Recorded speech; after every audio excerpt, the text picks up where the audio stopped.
तालुका जिल्हा परभणी। हा केळीचा प्लॉट आहे, याची व्हरायटी आहे G9 आणि ह्याची लागवड आहे 5x5। तर भाई आपल्याला ग्रीन पॅन्ट कंपनीचं हे प्रीमियम आणि ST ड्रिचिंग करायला दिलं होतं। हो, आज केळी लागवड करून आज 10 नोव्हेंबर 2024 आहे आणि हे लागवड करून 25वा दिवस चालू आहे आज। 25वा दिवस।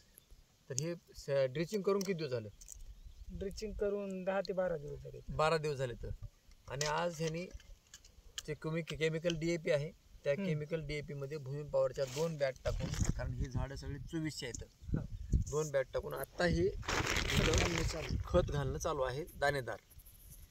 तर हे 12 दिवसापूर्वी हे जे प्रीमियम आणि STचा ड्रिचिंग केले त्याचा फायदा काय झाला सांगा? हे पाणी टाकण्याच्या अगोदर झाडं काय होते? तेवढी अशी क्वालिटी राखीने गेली ना, कलर एक आणि हाईट होईन वाढलं गेली। हाईट व्यवस्थित नव्हती, इन बॅलन्स ग्रोथ होती, वाढ अशी बरोबर एक समान नव्हती। आणि आता समान झाली, एक समान आहे आणि पूर्ण प्लॉट असा कळा आहे एकदम, म्हणजे त्याची वाढ जोमानं चालू आहे अशी अवस्था सुरू झालेली आहे ना।